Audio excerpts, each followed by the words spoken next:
Hello, hello, hello. Hey guys, welcome to the Mia Verde channel. I wanted to come on and say thank you so much for tuning into it's either a second or third vlog. I am learning, I am new to the vlogging style videos. So I am very, very happy that you have made it here and that you are joining me as I share my corporate burnout journey. The reason that I started this channel is because I have seen too many times in the 25 years of my corporate experience where women of color feel alone and they have to work above and beyond, go the extra mile just to be recognized and acknowledged as being on the same playing field as our non-people of color counterparts. So I thought it was very important to share my experience of burnout and build a community where women of color, professional women of color, can thrive, grow, and become their highest selves together. I am so hopeful that I am building a community of professional women who can grow together, who can help each other if you're actually going through workplace burnout, if you're feeling empty, if you're feeling lost, if you feel alone. Because a lot of times we don't have a lot of people, representation is very important, and a lot of times we don't have people that look like us in higher positions to be able to share our feelings with and be vulnerable with. So I want to build that space here. If you are a girly who is like, I'm not there yet, but one day I want to be, listen, the more I wish I had this information when talking to your younger self, I wish I had this information. I would have absolutely shared it and grew from it and learned from it to not probably, maybe I would have made my own mistakes, but the more information, the better. And maybe I could have avoided some of the pitfalls of workplace burnout. So I absolutely welcome anyone who's looking to become their highest self and grow together in this community. Be sure to subscribe if you haven't already subscribed. Be sure to like and share and comment. Let us know, where are you on your highest self journey, your workplace burnout? Have you experienced workplace burnout? Have you overcome? Are you experiencing it now, or have you overcome it? Please share. This is a community that we can thrive and grow from each other. So thank you so much for tuning in, and hope you enjoyed the message. So today I wanted to share a thought that I had. And so today's topic is, how are you feeling, sis? How are you feeling? I think as women, we are socialized and trained to take care of everyone else. And in our corporate spaces, we have been recognized for absolutely getting the job done. For us to be successful and climb the corporate ladder, we have done what it takes and sacrificed we've sacrificed a lot to be able to be in the positions that we're in. We've made sure that everyone else has their needs and has their quotas fulfilled. But how are you? Who's taking care of you? And how are you feeling? So I just wanted to do a post check, and I wanted you to comment. How are you feeling? Are you feeling tired? I know during my journey, I felt tired all the time. I think I talked about this in the last one, and these are some of the symptoms of burnout, of corporate burnout. I felt tired. I felt very agitated. Imposter syndrome started creeping in, as far as, I don't know how long I could keep this up, so maybe I'm not the person for these responsibilities, because the demand grew so high. A lot of self-doubt started to trickle in during that time. I think the importance of having a support system is something that we all recognize, and 9 times out of 10 we usually have people who are absolutely there for us. But there comes a point in our career and climbing the ladder where we feel like maybe they won't understand. And that is really the main reason I wanted to start this channel. We may think, well, a lot of our, we may be the first successful people in our families. And I don't mean successful from a money standpoint, but I mean, maybe you're the first person to graduate from college. Maybe you're the first person to actually succeed in a corporate space. And title-wise, and the people that you work with every day, you don't have support systems who can relate to those things, right? So you have to find to those experiences. So you have to find support systems outside of your loved ones sometimes. And most people don't, everyone doesn't have that availability depending on where you live. Sometimes it can feel a little networky and inauthentic to seek those out in Facebook spaces, or they have all these groups, right? But sometimes maybe this, and I'm hoping that this feels as authentic as it gets, because you're seeing someone who looks like you, who understands. And so that's my absolute purpose, because at some point we have to change how we're operating in order to save ourselves. So if you are having those feelings, I've been there, sis. I have been there, and you have found the right place. During the time that I was experiencing my workplace burnout, I started to think about, what is the difference? I had been so successful before, and this was a new experience. I had never experienced it before. And the difference between this experience and my previous work history was that I did a lot of consulting and freelancing. And in those freelancing roles, yes, I was aggressive in the number of clients that I took on, but it still was up to me as far as how many I took and at what points I took them. So I was able to balance that work-life experience and work-life responsibilities, because I controlled how much was on my plate at any given time.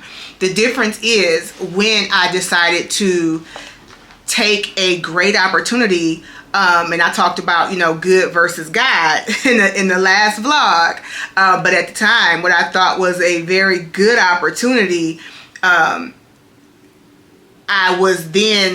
I then lost the control of the demand and jumping back into corporate America, which I had been out of for a while. I mean, I had consulted to corporate spaces, but I had not been an employee, a bona fide employee for a while.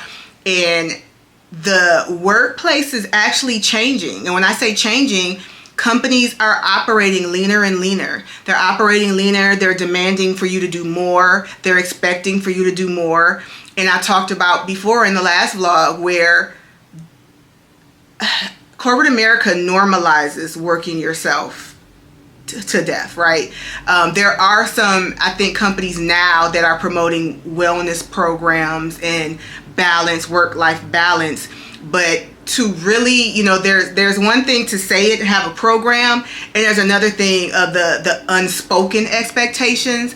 It's one thing for you to take time off, but if none of your peers have taken that time off and you come back, and it's almost like you're penalized for taking care of yourself because you have a stack of work that is absolutely impossible for you to get through, and you're going to find yourself working even harder, and all that rest and relaxation that you tried to get on that little week off that you took, it's worse now. You regret even going because your inbox is ridiculous.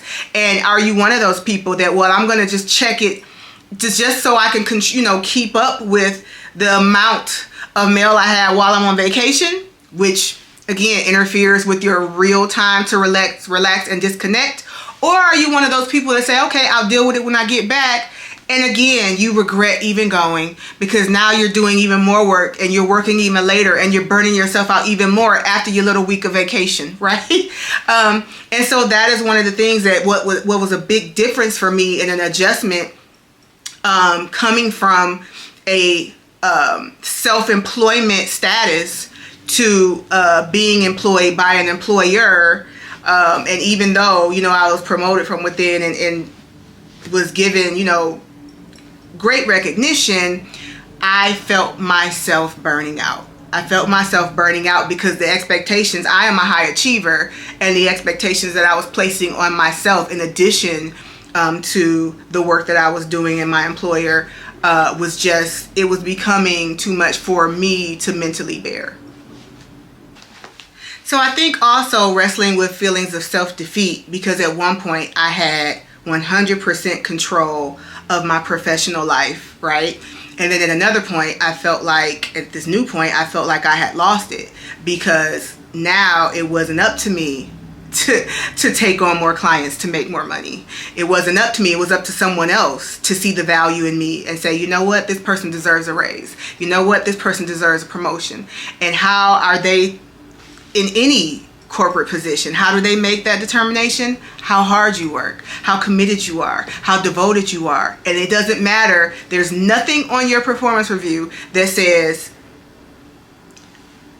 they missed or they attended all of their kids, recitals after work. They were there for their parents, for their parents' 55th anniversary dinner. They were there for, a neighbor that needed them. They took time to visit a lifelong friend, right? A childhood friend or any of that. That's not on your performance review.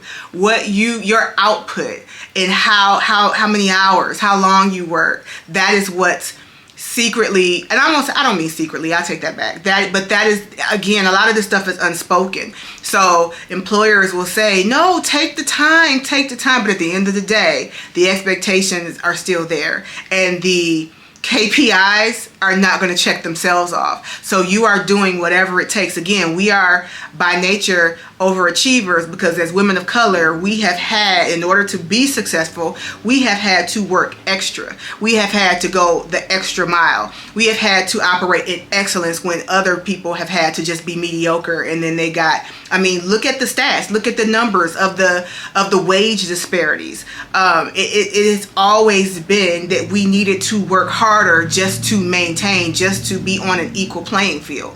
And so as women, we internalize that. I know men, they have their ways to blow off steam and all those things. But as women, we internalize stress, right? Think about all the autoimmune diseases. Think about all of the, the mental health issues. Again, things that translate. Think about the stress-related health issues like stroke, heart disease, high blood pressure, all these things that, again, from us internalizing all of this anxiety and stress and just worry, right? And so, yeah, there comes a time and a season in our life where I think God is calling us to shift because you've survived this. Don't you ever think that this is going to take you out. You've survived this, and it is now a season for you to come up out of it. I had to go through that. I thank God that I went through that because at the moment I thought, well, you know what? I made a wrong turn. But one thing about God is He uses it all. He uses it all for your good. And He allowed this to position you for what's next. And what's next for you, sis, is something greater. Something greater. He is going to use every experience, every tear you've cried, every bit of anxiety you felt.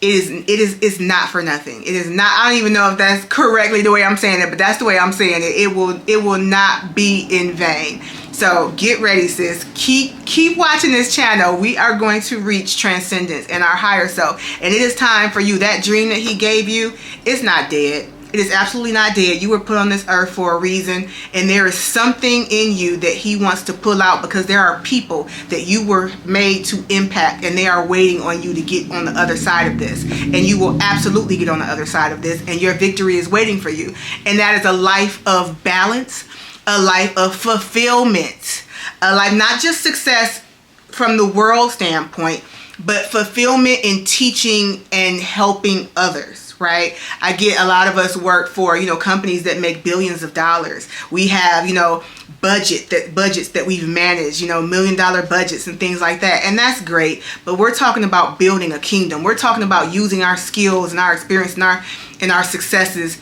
to build God's kingdom, right? What does that look like? Who are the people who are waiting on you to impact them? All of that, all of those things that you've learned, it is for a reason, and He's going to use it.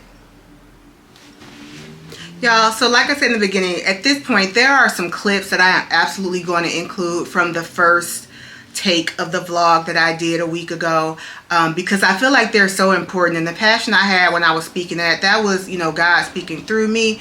And I really want to be able to share the passion of the passion of my experiences and what I was feeling in the moment. So I am just going to insert clips. I hope that's okay, to where you can get the original message, because I think it's important and I wanted to touch who it was meant to touch. The second thing I wanted to talk about is, how did I get here? What did I do wrong to land me here? I know while I was feeling those feelings, again, I am very introspective. I am a thinker. I am solution based. And so I kept thinking to myself, did I make a wrong turn? Why am I feeling like this? What did I do? And again, I blamed myself. And it was nobody.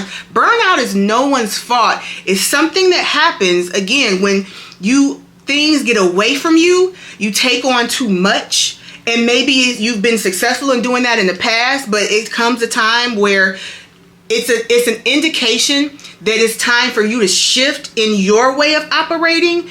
And so I found myself wondering, what did I do wrong? How did I get here? Why am I not able to handle this influx of demand? This influx of demand, this influx of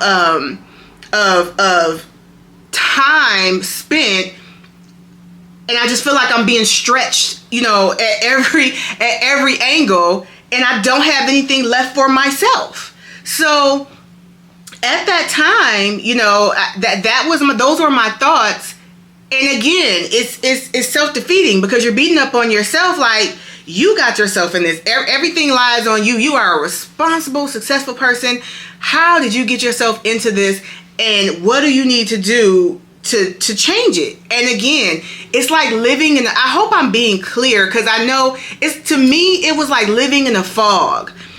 It was on repeat. I was on repeat and autopilot, to whereas I didn't have time to think of solutions. And even what I did, every now and then, I'm a fighter. So every now and then I would think of a solution and then it would just fall, because I didn't act on it. I couldn't follow up with the strategy of that solution and how to implement it.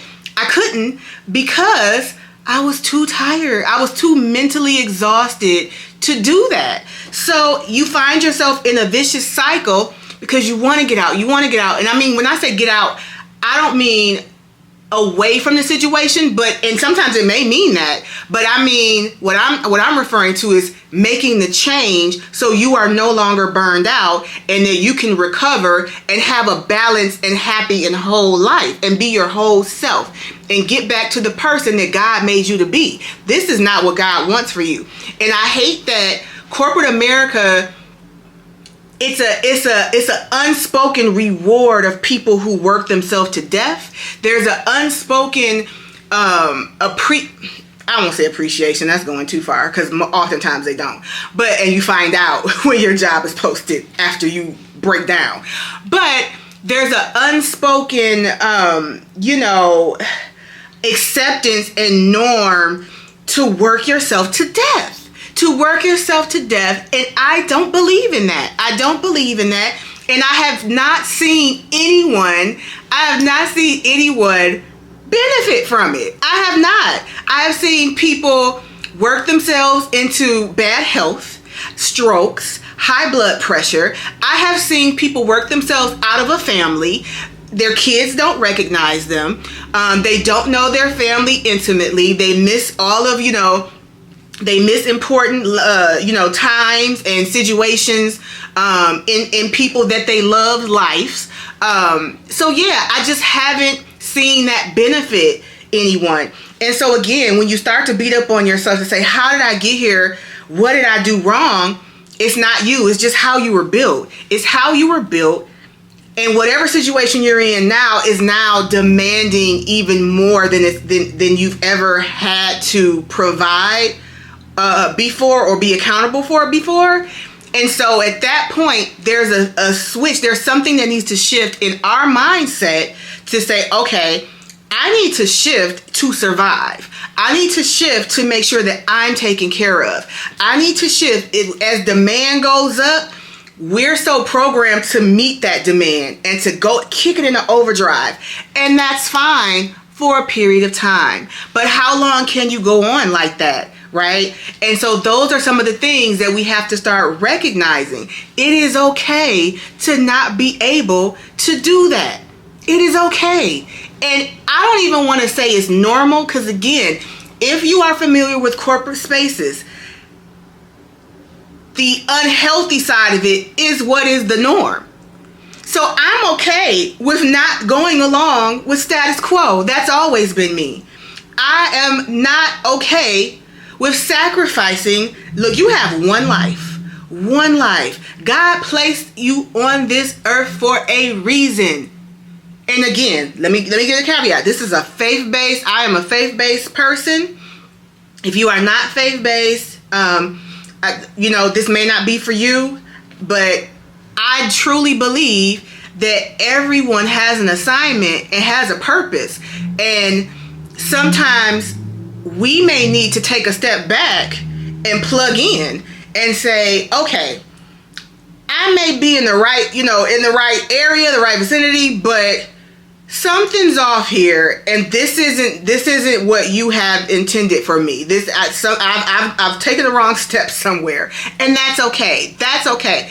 Go against the norm. Take care of yourself, because when you stroke out, or when God forbid, anything bad happens to you, or you are disconnected from your kids and they don't see you, or milestones are happening and things are happening and you have no clue who they really are on the inside, because you don't have the time or the energy to devote to your kids, your elderly parents, and they will remember that.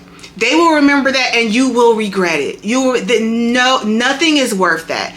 So again, I'm speaking to my corporate girlies. I can't really speak to, I have not personally suffered from burnout from taking care of a family.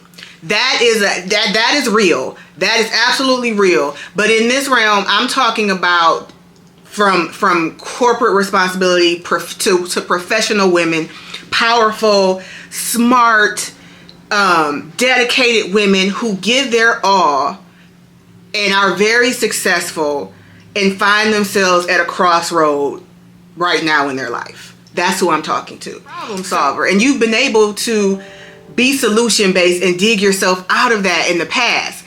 And you're at a point where, because I'm saying you, but because I've been through it and I've had to overcome this.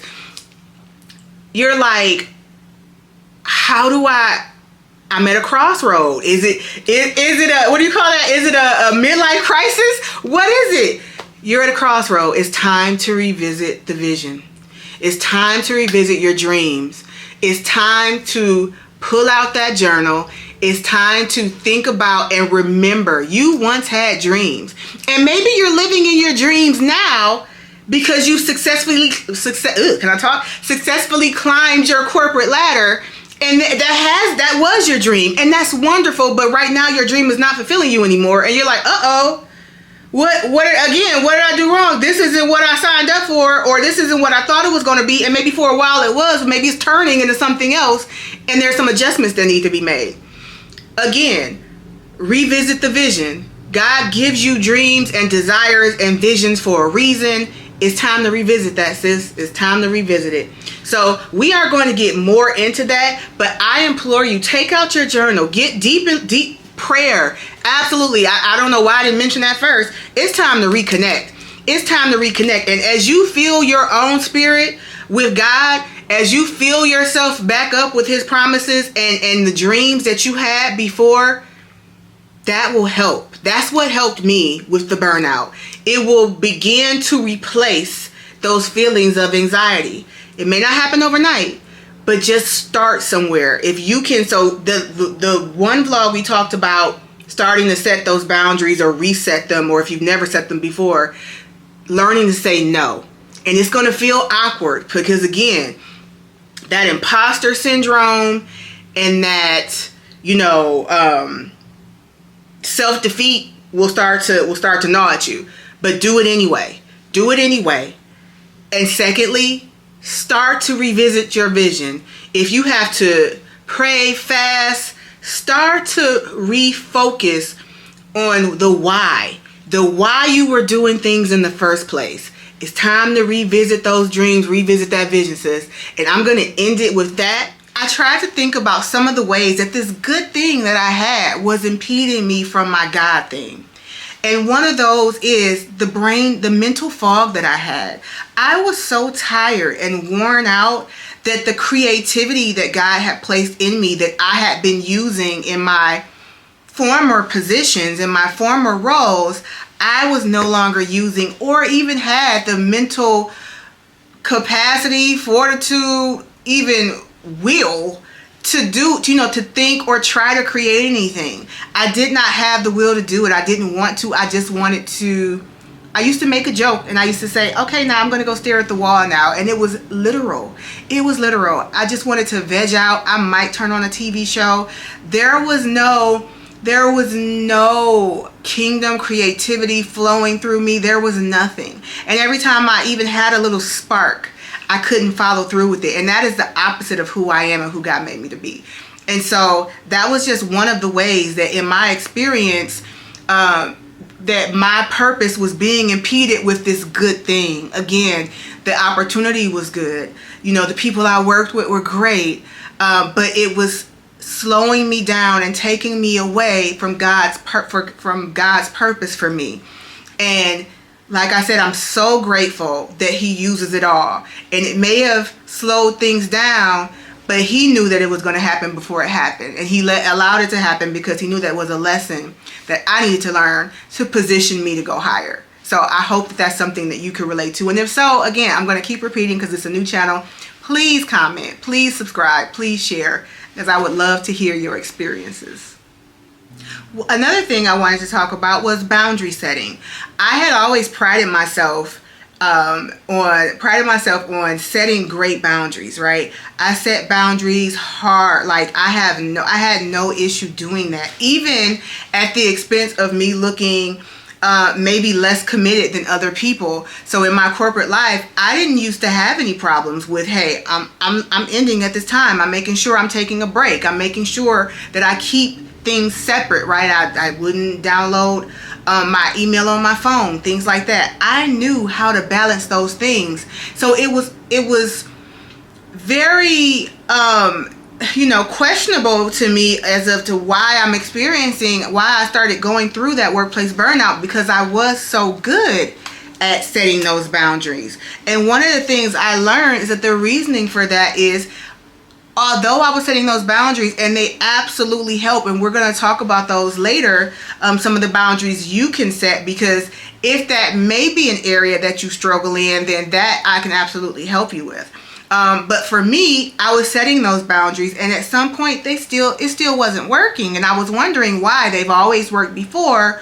Why is it that now I'm still having this stress and anxiety and thinking about things mentally after, on weekends or my time that was supposed to be off? I still found myself thinking about, work and my responsibilities and the things that were due. And the answer to my question was, again, it was the new environment. It was the corporate environment. I, as a consultant, was able to dip in, work on the side, as a consultant, but still control the amount that was demanded of me. Everything was a contract. Everything was, I do this in exchange for this. Anything extra is extra. Anything extra I could either accept or turn down, and I could allot the appropriate amount of time and work it into my schedule to maintain that balance. So again, it came down to me being able to control how I worked and when I worked. And I realized that was very important. And even though I did have a high amount of autonomy in my new role, I did not control what issues sprung up, how many people were involved, what the demands were, what the expectations were. When I was consulting, I could set forth, the client and I would explore and agree on expectations ahead of time. So all those things were laid out for me ahead of time, and there was no deviation, because at that point it's breach of contract. So I thought about, maybe this is, the working style that I flourish in, and it was time for me to get back to that. So at some point, and that's this point, because you wouldn't be here if you weren't at that point, we need to ask ourselves, what needs to change? What needs to change? We are so programmed as overachievers. As demand goes up, we kick it into overdrive, and we meet that demand, and we go up and we push ourselves, because we believe, we are those outliers, and we are sometimes labeling ourselves as weak if we, can't do that, or find ourselves struggling to meet the demands as they increase.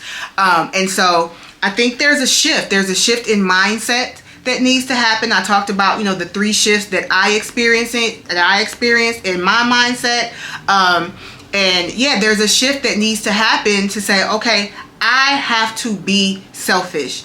I have to be selfish in a way. We need to look at what is your why.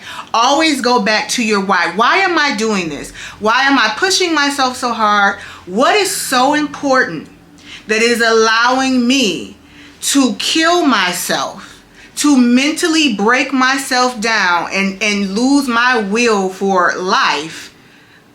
And if you're not there, again, this is for a certain woman who feels herself at the end of her rope and stuck in a position that she is financially dependent on, that is not fulfilling her, and that she does not know how to get off this treadmill, because everything is tied to this. And so it starts with your why.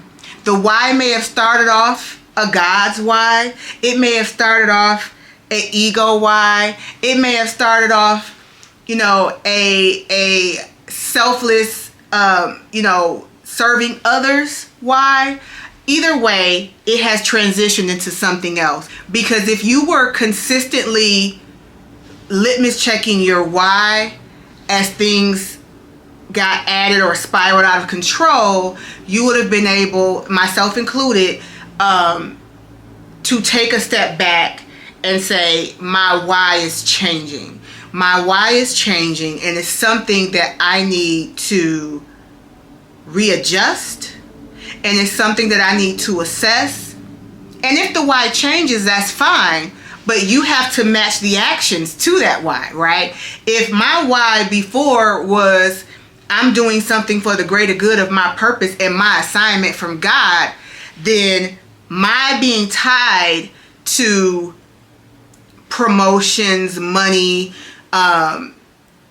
material things would not be as important, right? If my why has shifted to those things that are not as God focused, then my will to do so, I'm not being fed in the same way. The difference between doing God's work and feeding ego and feeding, being fed by the approval of others is very different, and it's not enough to sustain, because there will always be a bigger house, a better car, a higher, tax bracket, and that stops feeding. It doesn't feed you. It never really fed you, but even that temporary, feeling you got, it disappears, and there's that next thing, there's that next level, and so in saying that, it does not sustain you the way working in purpose and your assignment from God truly does. So I hope that made sense. But again, I want you to, can you put down in the comments, has your why changed as you started to experience workplace burnout? I think with the why, my original why was, it was not through my power, but through God's power, right? Not through my might, but through His. When you are chasing validation or approval from others, and it's no judgment here, we all have done it, whether it be a family, your mother, father, spouse, yourself, right? Your own self-worth.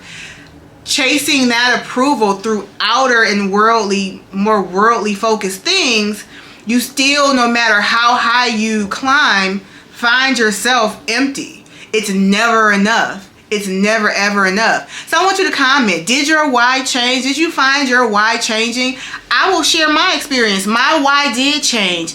I took the good thing because I was tired. I was tired and I felt like I should have been further in my purpose than I was. And maybe I needed a little break. And so the why was me taking an easy way out.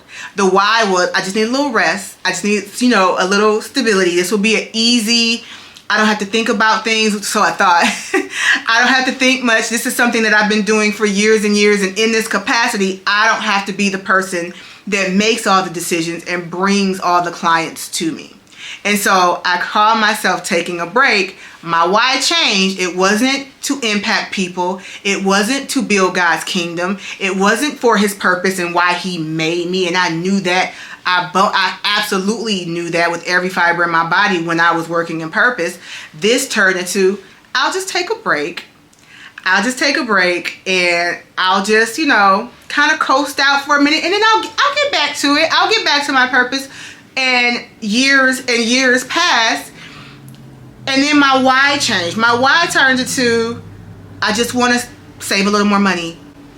I just want to it started turning into material things, right? I really wanted these things, and it started turning into things, and that was not God's purpose for me. Right. And my why changed. I cannot, that is just me being honest. My why changed, and I really had to stop my consumption. I took a look at while I was in the hospital, and we'll get to that because this is just vlog 2 or 3, but we're early on. But I'll talk about, I landed myself in the hospital, and that's what slowed. That was the last straw for me, and we'll talk about it. But while I was in the hospital, I really thought about how much I was consuming. And I'm like, this is unnecessary. None of this stuff is filling you, right? None of it's fulfilling you. These are temporary highs. What are you doing? And it took something very big to make me reevaluate where I was and what position I was in. So I want to end this vlog with this. It's time to revisit your vision. It's time to revisit the dream and the promise that that God gave you, sis. It's time for you to take a hard look at how far you strayed away from your original assignment, your original God-given purpose.